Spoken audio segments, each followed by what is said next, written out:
Hello, trumpet players. Let's have a quick conversation about mouthpiece pressure.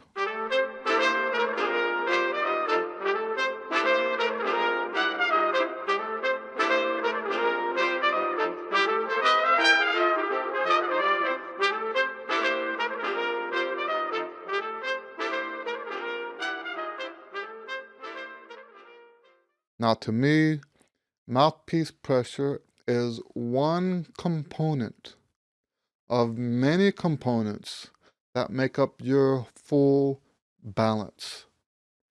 And when there's too much mouthpiece pressure, to me, it's not the pressure that's the problem. When I see a student that has too much mouthpiece pressure, it means that the balance is off. So when we try to fix the problem, we don't look at the mouthpiece pressure as a problem. We look at the mouthpiece pressure as a symptom of the problem.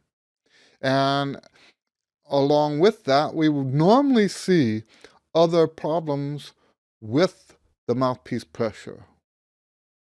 So instead of trying to fix, the old saying is, um, put a Band-Aid on it, right?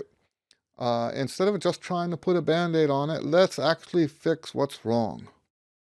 Okay, that's my stance on the mouthpiece pressure. So we're going to look at 3 things that I do with my students to help fix the mouthpiece pressure problem. The first is to practice. Now that sounds ridiculous, right? It's not ridiculous. Mouthpiece pressure is usually a sign of fatigue. Usually you got in over your head. If you're not practicing, but you're still playing in band, which is a big no-no. That is a big no-no. If you're playing in band, but you're not practicing, you're going to create problems for yourself. So if you're not practicing, you don't have the chops to play in band. The chops are gonna get tired. You're gonna start kicking in more pressure so that you can get the notes out. And this is especially true if you have to play high. So the first thing we say is, so the student will come in to me, say they're having mouthpiece trouble, pressure. And normally they won't say it like that. Normally what they'll say is my teeth hurt or my lips hurt. Or I can actually see the swelling in their lips. And I'll look and I'll say, you know what? Are you practicing? That's number one. And a lot of times they're just not even practicing. What are you supposed to do about mouthpiece pressure if you're not practicing? And you know what?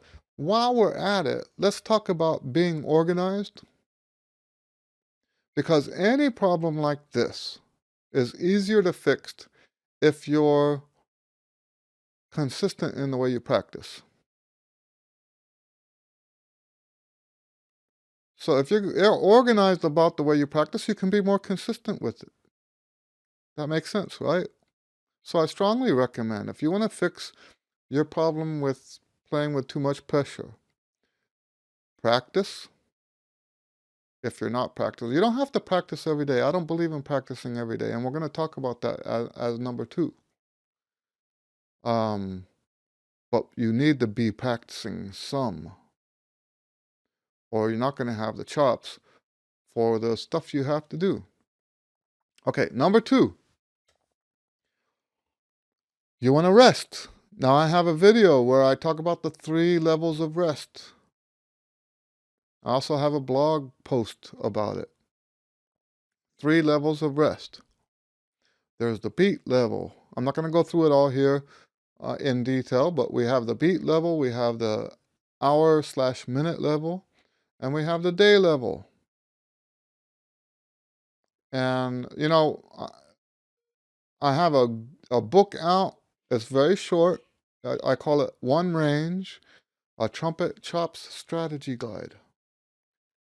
And that book talks about how to incorporate rest into your practice time so that you can build your chops.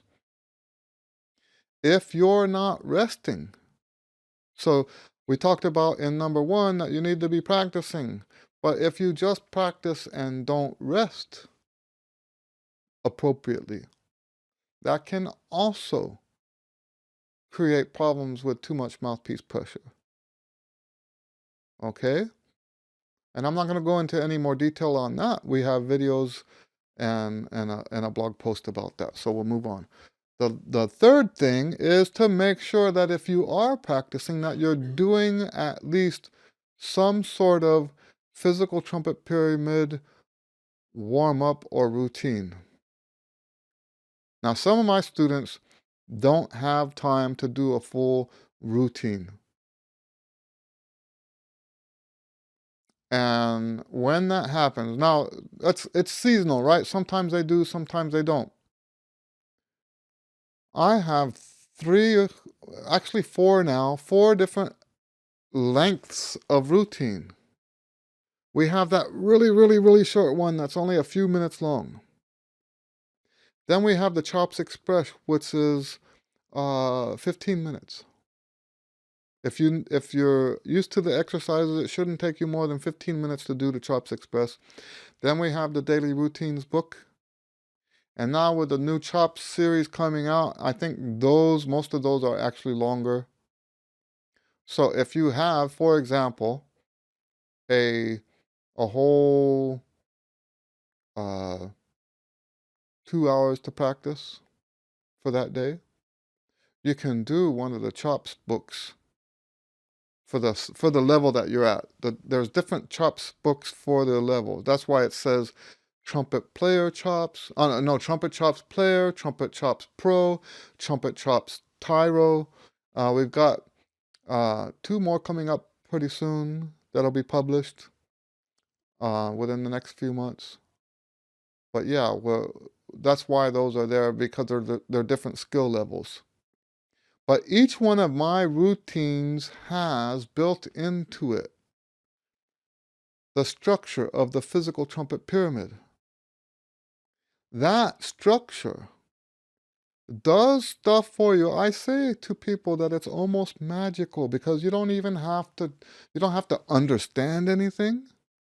You don't have to try harder. You don't have to concentrate harder. You just do those exercises in that order, and stuff like mouthpiece pressure just gets fixed. It's just the way it is. That book has not that book, the physical trumpet pyramid structure through a series of books has been hugely successful all over the world. I almost say that as if it was someone else that did all that, because I wrote the first book so long ago, it doesn't even feel like it was me that wrote it. Right? And in fact, I tell people that it was divine, right? Because there was no way that this young punk who I was at that time, maybe I wasn't a punk, but you know what I mean, not very smart, not very experienced yet, not as a teacher, not as a player. It's almost impossible for me to have come up with something that works that well when I was still in my mid-20s. And yet, that's why I say it was divine. It was divine. So the stuff in the physical trumpet pyramid, doing those exercises in that order, works, and it works tremendously. So, and you don't have to use my books to do that. If you take the exercises, and I've been teaching it this way all along. I don't force people to use my books. I'm not hiding information from you. If you do those exercises that you already have in that order instead of the order that you've been doing it in the past, you will get those benefits. And part of that benefit is that your trumpet mouthpiece pressure will start to go away. And those are the 3 things that we do in the lessons to deal with problems of mouthpiece pressure. Now, I have to tell you that in my studio, mouthpiece pressure is rare. Anyone who uses excessive mouthpiece pressure is a rare thing. I don't even remember the last time. Well, actually, now I do. But it's rare, okay? I just realized, like in December, I had someone that had that. And guess what? We didn't fix it by trying to do some weird stuff to try to make the pressure go away. Right? Holding the trumpet like this, or putting it on a table, or holding it on a string from the wall, or having the collapsible mouthpieces. We don't do any of that.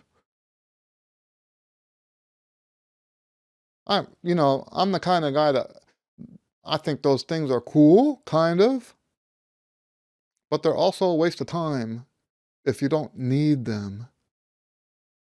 So you follow these 3 steps, you don't need stuff like that. Do it for fun, right? Do that kind of stuff for fun, because you can, right? But no, I don't think those things are a way to get, I don't think they're an efficient way to get rid of mouthpiece pressure. Mouthpiece pressure, generally speaking, comes from fatigue. Now, you may not know you're fatigued. That's the thing, is trumpet, being tired on the trumpet is not something that you feel. Let that sink in. If you feel tired, you've gone way, way, way past tired. Your level of fatigue, if you can actually feel tired, your level of fatigue is way past tired. I promise you that.